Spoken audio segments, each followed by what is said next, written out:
Bienvenue dans cette nouvelle édition de Décryptage. De la Côte d'Ivoire au Nigeria, du Congo à l'Afrique du Sud, le continent africain dispose d'un vivier d'artistes musiciens de talent. Nombre d'entre eux sont révélés par des patriotes et compatriotes africains, acteurs du showbiz. Entrepreneur dans le secteur musical, le béninois Kojo Ongbeme, promoteur du label Nouvelle Donne Musique et de la digitale Black Music TV, a des ambitions pour l'essor de l'industrie musicale africaine. À travers ce numéro de notre émission Décryptage, Kojo Ongbeme nous en parle. Promoteur et acteur du showbiz africain, parlez-nous de vous.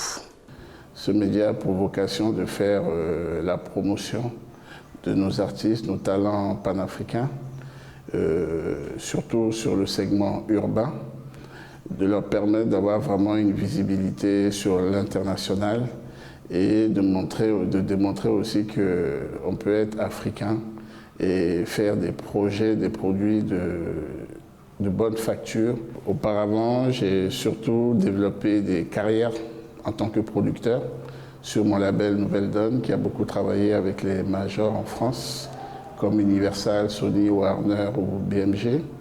On a eu vraiment à révéler de grands talents comme This Is La Peste, Factor X, les DS et bien d'autres. Puis je suis parti chez moi en Afrique, en Côte d'Ivoire, au Bénin, pour justement accompagner aussi des forts potentiels, de forts talents comme Espoir 2000, Didier Arafat, Djiby Dobo et aussi Petit Miguelito. Comment se porte aujourd'hui l'industrie musicale africaine? L'industrie musicale africaine a un fort potentiel. Elle est riche en créativité, en potentiel et en nombre.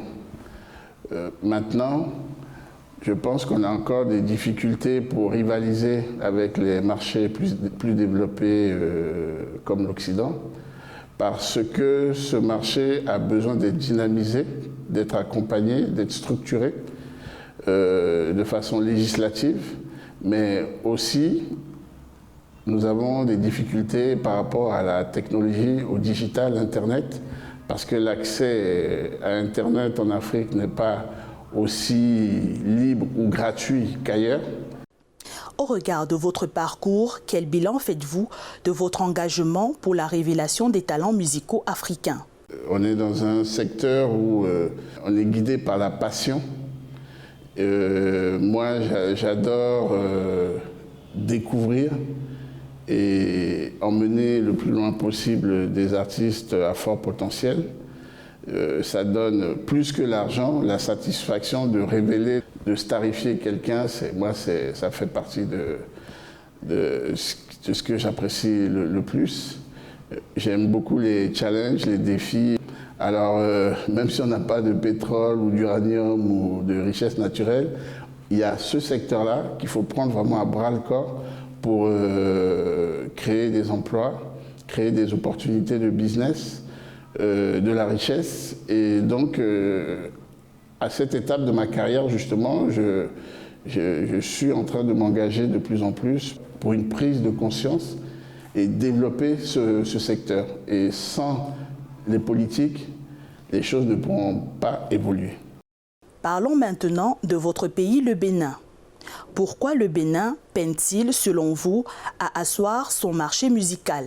Le Bénin peine à asseoir son marché musical, comme la plupart des pays de l'Afrique francophone, hormis quelques locomotives comme la Côte d'Ivoire, le Congo et le Cameroun, parce que l'environnement n'est pas adapté pour justement qu'il y ait un marché qui se développe. Sur tout type de marché, il y a des conditions à créer par des textes de loi, des réglementations et surtout aussi des volontés politiques pour attirer les gros acteurs du secteur. Où en est actuellement votre projet de création de la maison de disques panafricaine? C'est toujours là, la volonté est là, la vision est là. Je ne peux pas faire ça seul.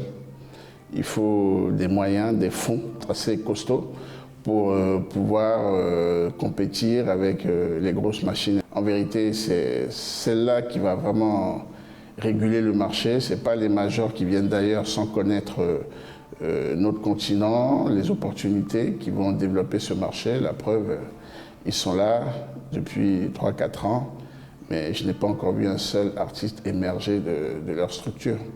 Vous êtes promoteur de la Digital Black Music TV, en abrégé DBM TV. Quelles sont les innovations qu'apporte cette plateforme de promotion de la musique africaine? La première innovation, c'est un projet porté par des Africains qui rivalisent justement avec les grosses machines. Ensuite, on s'est positionné vraiment sur l'aspect digital. Et d'ailleurs, c'est grâce à ça qu'aujourd'hui, on a toujours cet impact et cette visibilité dans le monde entier. DBM, c'est une vision donc, de jeunes Africains par rapport à leur culture, leur identité. Ce qu'on diffuse, c'est ce que nous reflétons, ce que nous estimons être la réalité, et donner aussi une image moderne de nos villes, de nos mœurs. Et donc au niveau de l'extérieur, c'est l'Afrique qui grandit. Votre vision ne fait plus de doute pour le showbiz continental. Quelles sont donc vos ambitions pour l'industrie musicale africaine? Mes ambitions à présent, c'est vraiment de mettre au service de mon pays, le Bénin, puis de l'Afrique francophone, mes compétences, mon expertise, ma vision de ce secteur, contribuer justement à transformer la vision qu'on a de l'industrie de la musique ou de la culture comme un secteur plutôt productif, économiquement viable. Et je pense qu'il n'y a pas meilleure personne que des gens comme moi qui ont vraiment fait leurs preuves, qui connaissent le mécanisme de business de ce secteur pour venir justement influer les décideurs politiques pour qu'ils fassent la part belle à ce marché. Donc moi, en tant que pionnier dans beaucoup de choses, je démarre cette démarche et j'encourage tous mes confrères, quel que soit leur pays, d'emboîter le pas pour que vraiment on soit mieux représentés et qu'on permette vraiment aux acteurs du secteur de pouvoir vivre de leur art, parce que c'est de ça qu'il s'agit aujourd'hui.